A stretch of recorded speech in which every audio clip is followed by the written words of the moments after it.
आइए जानते हैं आज की कुछ अंतर्राष्ट्रीय खबरों को। पहले एक नजर आज की हेडलाइंस पर। कोरोना वैक्सीन खत्म, बीजेपी के कई राज्यों में आज 1 मई से सबको टीके नहीं। रोहित सरदाना का कुरुक्षेत्र में हुआ अंतिम संस्कार, हरियाणा से था काफी जुड़ाव। 20 दिन बाद पीक पर पहुंचेगी देश में कोरोना की दूसरी लहर, कहा एसबीआई ने। फोर्टिस मैक्स और अपोलो अस्पताल में 1 मई से 18 वर्ष से अधिक वाले लगवा सकते हैं कोरोना वैक्सीन।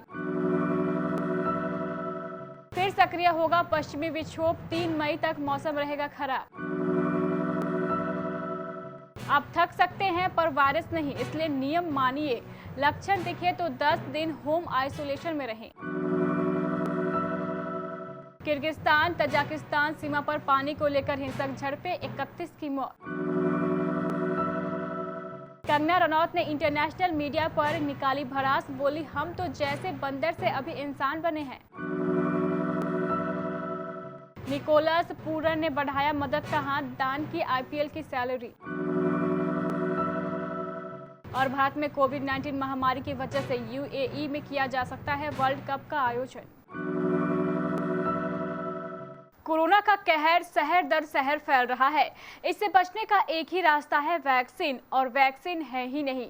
सरकार आज 1 मई से 18 साल से ऊपर के हर शख्स को वैक्सीन देने का ऐलान कर चुकी है। जब राज्यों ने कहा कि वैक्सीन की कमी है तो केंद्र ने इसे झूठ बताया। अब बीजेपी शासित राज्यों ने भी हाथ खड़े कर दिए हैं। 1 मई यानी आज से वो भी सबको वैक्सीन नहीं दे पाएंगे। महाराष्ट्र, दिल्ली और मध्य प्रदेश समेत कुछ राज्यों के बाद अब कर्नाटक, तमिलनाडु और जम्मू कश्मीर ने भी कोविड टीकाकरण अभियान पर रोक लगा दी है। यूपी सिर्फ 7 जिलों में सबके लिए वैक्सीन अभियान शुरू करेगा। कर्नाटक में स्टॉक नहीं। कर्नाटक के स्वास्थ्य मंत्री ने बताया कि 18 से 45 वर्ष के जिन लोगों ने कोविन ऐप पर वैक्सीन के लिए रजिस्ट्रेशन किया है, उन्हें वैक्सीन का स्टॉक आने के बाद सूचना दी जाएगी। मशहूर न्यूज एंकर रोहित सरदाना को कोरोना ने छीन लिया। कोरोना संक्रमण होने के बाद से रोहित अस्पताल में भर्ती थे। वरिष्ठ पत्रकार रोहित सरदाना को सुबह हार्ट अटैक आया।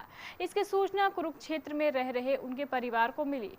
परिजनों को सांत्वना देने के लिए लोग पहुंचे। रोहित सरदाना का अंतिम संस्कार कुरुक्षेत्र में किया गया। वहीं ये भी सामने आया है कि उन्होंने दूसरों की मदद के लिए हरियाणा के गृह मंत्री अनिल विज से भी बात की थी। कुरुक्षेत्र निवासी सीनियर टीवी पत्रकार रोहित सरदाना का शुक्रवार की सुबह नोएडा के एक अस्पताल में निधन हो गया था। उनके निधन का समाचार मिलते ही धर्मनगरी में शोक की लहर दौड़ गई। इस दुखद सूचना के मिलते ही लोग उनके सेक्टर 5 स्थित निवास पहुंचे। लोगों ने उनके परिवार सेवानिवृत्त प्राचार्य रतन चंद्र सरदाना से मुलाकात कर दुख जताया है।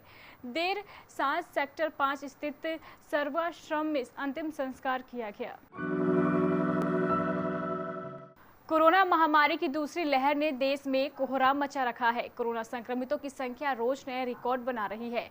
एसबीआई रिसर्च के लेटेस्ट रिपोर्ट के मुताबिक देश में कोरोना की दूसरी लहर अब से 20 दिन बाद यानी मई के मध्य में पीक पर पहुंचेगी। तब देश में कोरोना के एक्टिव मामले 36 लाख के आसपास पहुंच जाएंगे। कई राज्यों में आंशिक लॉकडाउन को देखते हुए बैंक ने वित्त वर्ष 2022 के लिए जीडीपी की वृद्धि दर के अनुमान को संशोधित कर 10.4% कर दिया है। बिजनेस टुडे के मुताबिक रिपोर्ट में कहा गया है कि दूसरे देशों के अनुभवों के आधार पर भारत में कोरोना की दूसरी लहर तब पीक पर होगी जब रिकवरी रेट 77.8% होगा। 3 बड़े प्राइवेट अस्पतालों अपोलो, फोर्टिस और मैक्स में 1 मई से 18 से 44 साल के लोगों के लिए चुनिंदा केंद्रों पर कोरोना वैक्सीनेशन शुरू हो जाएगा। फोर्टिस हेल्थ केयर ने कहा है कि वह शनिवार यानी आज 1 मई से उत्तर भारत के अपने सभी केंद्रों पर वयस्कों के लिए तीसरे चरण के कोविड-19 टीकाकरण अभियान की शुरुआत करेंगे। उसने कहा है कि शासन द्वारा टीके उपलब्ध कराए जाने के बाद जल्द से जल्द अन्य शहरों में भी तीसरे चरण के टीकाकरण अभियान की शुरुआत की जाएगी।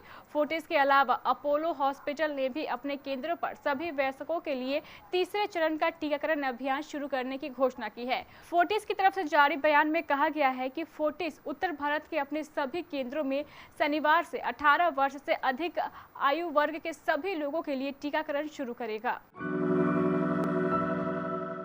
मई के पहले सप्ताह में देश के कई हिस्सों में वर्षा की संभावना है।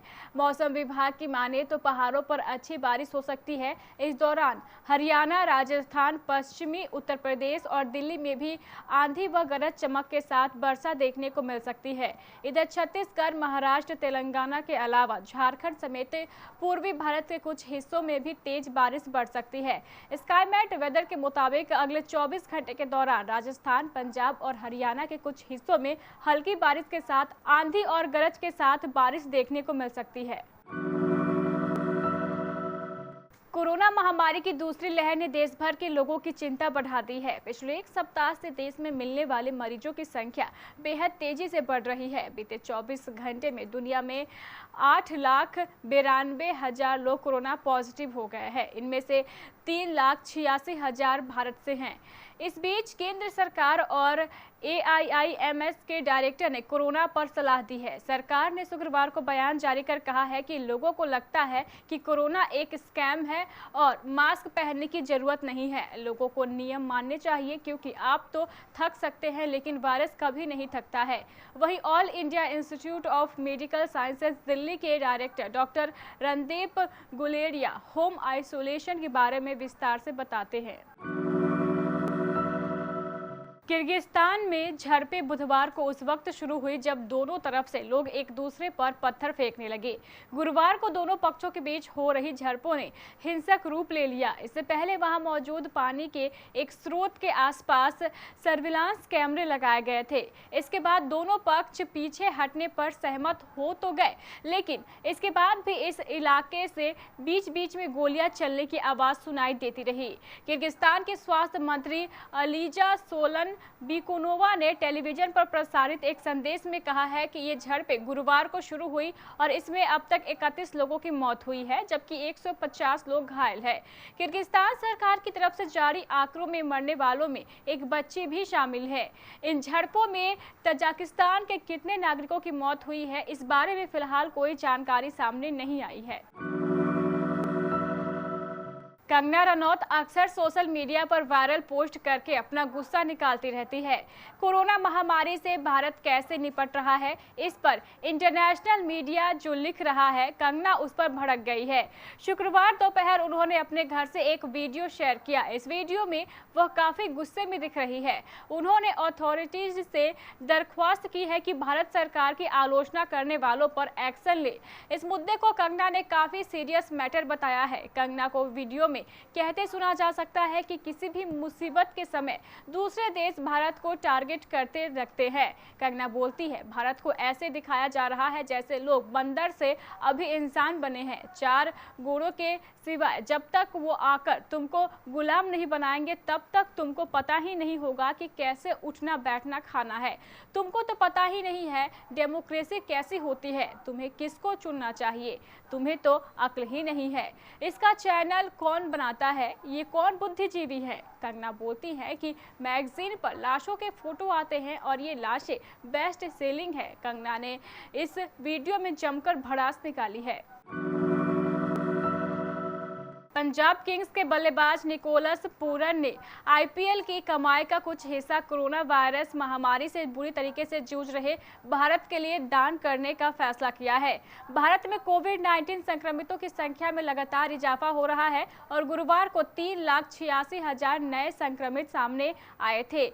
पूरन ने इसके साथ ही भारत के लोगों से जल्द टीका लगवाने का अनुरोध किया है। ट्विटर पर जारी वीडियो में पूरन ने कहा, अगर आप टीका लगवा सकते हैं तो कृपया इसे करिए। मैं अपने हिस्सा का काम करूंगा, जिसमें भारत के लिए प्रार्थना करना जारी रखने के साथ साथ इस संकट में उभरने के लिए अपने IPL वेतन का एक हिस्सा दान करना चाहूंगा। उन्होंने कहा है कि मैं दुनिया भर में अपने सभी प्रशंसकों एवं समर्थकों को बताना चाहता हूं कि मैं भारत में IPL में सुरक्षित और बेहतर स्थिति में हूं। पूरन ने कहा, लेकिन इस तरह की त्रासदी के इतने करीब होने के भी हमारे दिल में तोड़ने वाली बात है। एक ऐसे देश के लिए जिसने हमें वर्षों से इतना प्यार और समर्थन दिया है, मैं अपने साथी खिलाड़ियों के साथ मिलकर भारत में इस स्थिति को लेकर कुछ जागरूकता लाने में मदद करना चाहता हूं। भारत में बढ़ते कोरोना मामलों ने T20 विश्व कप पर भी बड़े सवाल खड़े कर दिए हैं। विश्व कप इस साल अक्टूबर में भारत में होना है। कोविड महामारी के बीच भी बीसीसीआई को यकीन है कि T20 विश्व कप अक्टूबर में भारत में ही होगा। हालांकि इसे 9 की बजाय 5 शहरों में कराया जा सकता है। बता दें कि परंपरा यही है कि आईसीसी बैकअप में विकल्प तैयार रखता है और पिछले 1 साल से यह विकल्प यूएई है। आईपीएल इस समय बायो बबल में हो रहा है, लेकिन बीसीसीआई के सामने असल चुनौती T20 विश्व कप प्रतिकूल परिस्थितियों में कराने की है। बोर्ड के एक वरिष्ठ अधिकारी ने कहा है कि हमें उम्मीद है कि अभी 5 महीने का समय है और लोगों को टीके मिल रहे हैं तो विश्व कप भारत में ही होगा। तो ये थी हमारी कुछ अंतर्राष्ट्रीय खबरें। चलेंगे प्राइम स्टूडियो।